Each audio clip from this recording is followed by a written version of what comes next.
그 타워팰리스에서 분명히 아빠들도 정보를 들었을 텐데 낮에 회사 나가느라고 그렇게 관심을 가질 수는 없었겠죠. 근데 그게 달까요?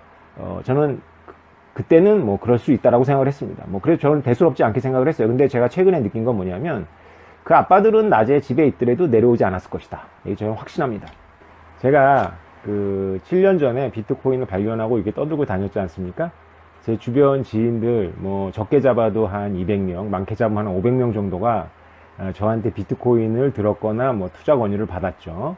뭐 그냥 책만 받은 분들도 있습니다. 네, 뭐 만나지 못하고 전화로만 한 경우도 있고요. 그런데요, 그 이제 최근에 저한테 이제 그 기쁜 소식들을 알려줘서 제가 이렇게 체크를 해보니까 비트코인 10개 이상 정도 가지고 있는 가구가 한 12, 13 가구 정도가 있더라고요. 가구 단위로. 그런데 이제 그 중에는 제 제자들이 있어서 미혼인 제자들은 빼면 이제 그 가정이 있는 가구들이 한 10가구 정도가 있는데요.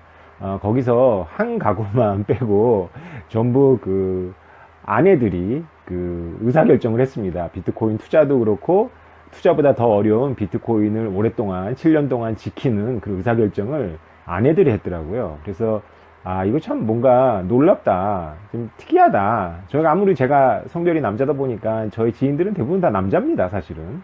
그러니까 그 아내분들이 저하고 직접 아는 사이가 아니라 보통 남편을 통해서 안 사이죠. 더 놀라운 사실은 뭐냐면 저하고 가까운 그 친구와 지인들이 있을 거 아닙니까? 뭐 많게 잡으면 10, 뭐 적게 잡으면은 뭐 4, 5 정도 될 텐데요. 그 중에서 아내가 저와 어떤 형태로건 간에 알거나 교류를 하거나 대화를 해본 적이 있는 그런 친구들이 있을 거고요. 전혀 그냥 본 적이 없다. 결혼식 때 외에는 뭐 먼발치서 밖에는 본 적이 없고 대화한 적이 없다. 이런 경우가 있겠죠. 아무리 친하더라도. 놀랍게도요. 저하고 그 제 지인, 제 친구의 가까운 지인과 친구의 아내하고 한 번도 말을 섞어보거나 통화를 해보거나 한 적이 없는 친구들은 비트코인 10개가 아니라 하나도 갖고 있지 않습니다. 다시 말해서 비트코인을 한 번이라도 투자해 본 사람들은 제 가까운 친구들 중에서 그 친구나 지인이나 후배들 중에서 아내가 저하고 어떤 형태로건 간에 이메일을 주고받거나 통화를 하거나 대화를 나눠본 적이 있다는 거죠. 그럼 100%입니다. 이것은 제가 물론 뭐 제가 이 표본이 뭐 정당한 표본이냐 이렇게 물어보신다면 뭐 드릴 말씀이 별로 없습니다. 그런데 저는 통계를 공부했었는데요. 저의 감으로는 이거는 분명히 유의미한 통계입니다. 그래서 이것은 좀 놀랍다, 이상하다 라는 생각이 좀 많이 들었어요. 여성들이 아무래도 이런 투자나 이런 결정을 여성들이 하기 때문에 그냥 일반적으로 나타나는 것은 아닐까 이런 생각도 들었는데요. 어쨌건 최근에 한 투자자분께서 원래 이제 사람 건너서 알고는 있었어요. 그분도 저 때문에 비트코인을 샀지만 뭐 저도 그 사실을 알고 있었지만 저하고 직접 아는 사이가 아니라 중간에 이제 저의 책과 저의 이야기를 소개해 준 분이 있어서 이제 그분이 투자를 했다는 얘기를 들었습니다. 제가 한 2달 전에 이제 한참 시장 좋을 때 그분이 저를 초대해서 식사 대접을 받았습니다. 제가 누님이라고 불러도 좀 무례할 정도로 한참 연배가 높으신 여사님이셨습니다. 그분의 남편은 우리나라 대기업에서 오랫동안 이사를 하셨던 아주 유능하신 분이고요. 물론 그래서 뭐 부자죠. 그런데 우리가 생각하는 그냥 뭐 대기업의 이사로서 부자가 아니라 진짜 어마어마한 부자였습니다. 왜 어마어마한 부자냐면 그 여사님께서 남편이 직장생활 하는 동안 아기를 업고 전국을 다니면서 투자를 하셨다고 하더라고요. 그 여사님께서 저한테 밥을 사주시면서 정말 행복해 하시더라고요. 덕분에 비트코인에 투자하게 됐다라고. 그래서 제가 남편분께서는 알고 계십니까? 그랬더니만 아주 재밌는 이야기를 하시더라고요. 그래서 제가 직접 옮겨도 되는지 모르겠는데 뭐 그냥 웃으면서 이렇게 얘기하시더라고요. 바보가 따라다니면서 잔소리만 해서 두고 다닌다고. 네. 의사결정할 때는 이 바보를 두고 다닌답니다. 우리나라 굴지의 대기업에 아주 생산성 있는 그런 대기업에 오랫동안 이사를 하셨던 분이 아내한테는 뭐 바본 거죠. 그러니까 뭐 매번 투자 의사결정을 할 때마다 막 이렇게 비판적이고 비관적인 정보를 분석을 계속 하는 거죠. 외국 기업과 그 경쟁에서 시장에서 이기고 뭐 이런 경쟁력을 가진 기업인데 그 기업을 이끄는 한 명으로서 그분에게 무슨 뭐 지식이 부족하시겠습니까? 경험이 부족하시겠습니까? 그런데도 이 자기 가정, 자기 자식의 미래에 대한 의사결정에 있어서는 이 아내의 촉과 감을 따라갈 수가 없는 거죠. 자, 저는 최근에 이런 일을 제가 겪으면서 어느 장면 하나가 스쳐 지나갔습니다. 2016년 가을인지 2017년 봄인지는 약간 헷갈립니다.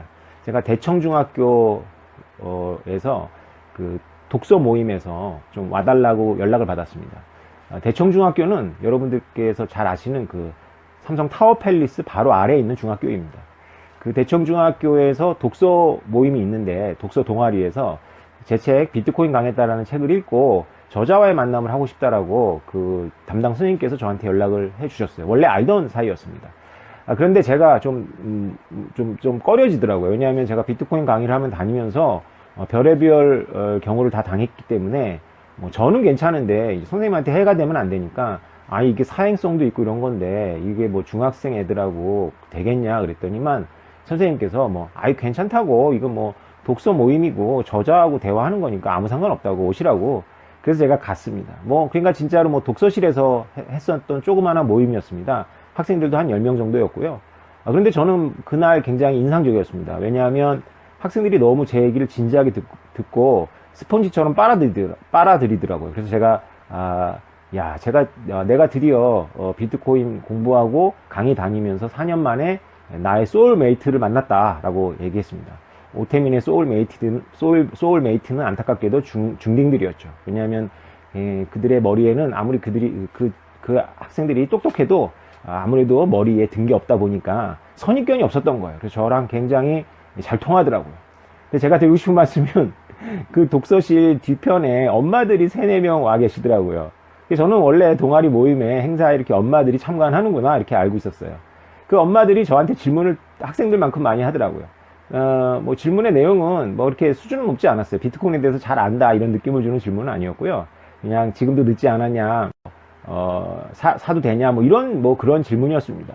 끝나고 나서 차 한잔 하는데요. 담당 선생님께서, 엄마들이 올지는 몰랐다고 하시더라고요. 저는 그래서, 엄마들이 늘 이렇게 오는 건 아니구나, 라는 걸 알았죠. 제가 최근에 이 장면이 생각이 나면서 이걸 가지고 이제 글도 쓴 적이 있는데요.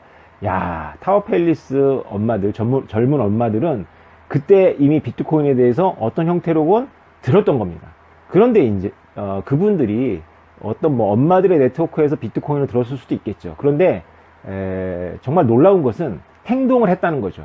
그분들이 비트코인을 그때 샀는지 안 샀는지는 모르겠어요. 그런데 한번 들어보겠다고 이렇게 중학교 독서실까지 찾아와서 어떻게 알았는지 모르겠으나 그 모임을 찾아와서 이 비트코인 강했다라는 책의 저자하고 만나서 얘기를 듣고 질문을 할 수 있을 만큼 그분들이 민첩했다는 것입니다.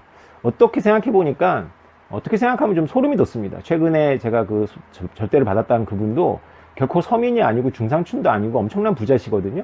그분은 저를 통해서 지인이 제 책과 비트코인을 소개했을 때 별로 거리낌 없이 이거는 사야 되는구나 라고 사셨답니다. 놀랍게도 비트코인마저도 부유한 사람들이 더 쉽게 사고 부유한 사람들이 아무래도 정보가 많다 보니까 더 쉽게 의사결정을 하는 것 같습니다. 약간 슬프죠? 근데 제가 오늘 말씀드리고자 하는 포인트들은 아빠들입니다. 엄마들이고 아빠들입니다. 그 타워팰리스에서 분명히 아빠들도 정보를 들었을 텐데 낮에 회사 나가느라고 그렇게 관심을 가질 수는 없었겠죠. 근데 그게 달까요? 저는 그때는 그럴 수 있다라고 생각을 했습니다. 그래서 저는 대수롭지 않게 생각을 했어요. 근데 제가 최근에 느낀 건 뭐냐면 그 아빠들은 낮에 집에 있더라도 내려오지 않았을 것이다. 이게 저는 확신합니다. 4-5년 전에 통계인데요. 우리나라 통계가 아닙니다. 저도 가물가물한데 중국인가 미국인가 이 비트코인 커뮤니티가 적었기 때문에 그런 데서 돌았던 통계입니다. 비트코인을 투자하거나 가졌던 사람들에 대한 통계를 보니까 99%가 남자였고 70% 이상이 석사학위 출신이었어요. 석사학위는 대부분 인문학이 아니고요, 공학이었습니다. 이것은 전부 예측 가능합니다. 비트코인 자체가 프로그램이기 때문에 공학적인 마인드가 있는 분들이 더 쉽게 받아들입니다. 그건 제가 이렇게 얘기를 하면서도 느꼈습니다. 인문학을 하신 분들, 특히 경제학을 하는 사람들이 가장 거부감이 심했고요. 공학을 하신 분들, 이런 분들은 굉장히 좀 열려 있더라고요. 근데 그분들의 문제는 비트코인을 설명을 듣고 비트코인으로 안 가고 이상한 엉뚱한 블록체인으로 막 빠져든다는 것이 좀 너무 기술 중심으로 이 현상을 바라본다는 것이 좀 한계고요. 어쨌건 남성 일변도이기 때문에 그 당시에 이런 말이 있었습니다. 비트코인 3대 여제. 얼마나 여자가 드물면 이 업계에 비트코인 3대 여제, 뭐 4대 여제, 뭐 이런 이야기가 있을 정도입니다. 남성들에 대해서는 그런 이야기가 아예 없죠. 이것에 대해서 뭐 여러 가지 이 분석들이 있습니다.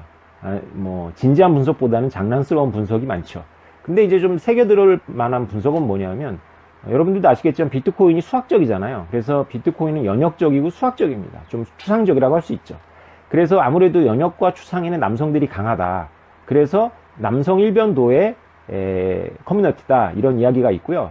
좀 이거를 약간 좀 이렇게 비하한다. 좀 농담식으로 이렇게 캐주얼하게 말한다면 만약에 비트코인이 반짝였다면 금처럼 반짝였다면 여성들이 엄청나게 많이 관심을 가졌을 텐데 비트코인이 눈에 보이지 않고 반짝이지 않으니까 여성들이 관심이 없다 이런 이야기도 있었습니다. 근데 이것은 적어도 대한민국에서 그리고 제 주변에서 벌어진 일 속에서는 진실이 아닙니다. 얼마 전에 외신에 보도됐었는데 업비신과 빗썸의 40%가 30, 40대 맘들이라고 합니다. 그래서 크립토맘이라는 말이 그때 헤드라인에 나왔던 것 같습니다. 우리나라가 독특한 걸까요? 저는 이것을 약간 좀 다르게 보고 있습니다. 비트코인은 연역적인 현상입니다. 연역적인 현상이라는 것은 뭐냐면 논문을 보고 생각을 하면 비트코인의 미래에 대해서 예측할 수 있다는 것입니다. 좀 두렵죠? 2009년, 2010년, 2011년까지 비트코인 업계를 주도했던 분들은 바로 그 연역적 사고의 달인들이었죠. 물론 저도 연역적으로 접근을 했습니다. 그래서 비트코인 가격이 치솟는 거를 보기 전부터 비트코인은 오를 것이다 라고 예측을 과감하게 할 수 있었던 거죠. 그런데 제가 이렇게 보니까 이 여성들은 연역에는 남성들만큼 익숙하거나 강하지 않은 것 같아요. 이것은 뭐 남자 여자의 특성일 수도 있고 개별성이 있기 때문에 단언해서 말씀드릴 수는 없지만 학계에서 일반적인 정론입니다.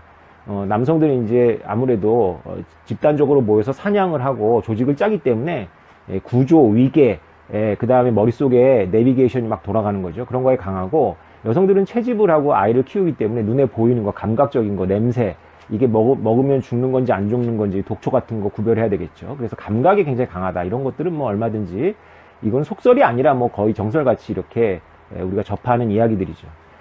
그런데 이 경험에 강하다라는 것이 좀 문제를 만드는 것 같습니다. 다시 말해서 제 주변 지인들이라든가 제 친구의 아내들이라든가 제가 이렇게 보면 그분들이 저에 대한 신뢰가 조금이라도 있었으면 여성들이 저한테 신뢰가 있었으면 비트코인을 사고 투자했다라는 겁니다. 근데 그분들하고 제가 대화를 해보면 비트코인에 대해서 잘 모릅니다. 그리고 심지어는 제 동영상을 보지도 않는다고 합니다. 그러니까 비트코인 공부를 할 생각도 없는 거죠. 그럼 그냥 믿는 거예요. 그리고 이렇게 뭐 쉽게 팔거나 하지도 않는 거죠. 그러니까 제가 이제 전략을 잘못했던 거죠. 제 주변에 저의 남자 지인들에게 제가 엄청나게 매달리고 호소를 했는데, 그분들의 와이프들, 아내들한테 제가 호소를, 제가 제 주변 남자들한테 썼던 에너지의 반의 반만이라도 그 아내들한테 제가 직접 썼다면 많이 달라져 있을 겁니다. 비트코인 10개 이상이면 지금 굉장히 대단한 거잖아요, 사실은. 또 이게 앞으로 엄청나게 갈 거기 때문에 지금 다시 이게 들어온다면 7년 전에 들어왔으면 뭐 100개를 살 수 있을 걸 가지고 지금 뭐 1개 조금 넘게밖에 못 사거든요. 큰 차이가 있는 거죠. 참 안타깝다는 생각이 듭니다. 그러니까 제가 전략을 좀 바꿨으면 제 주변 친구, 저의 가까운 친구들도 지금보다 훨씬 더 부자가 되어 있을 텐데 그럴 기회를 놓쳤던 거죠.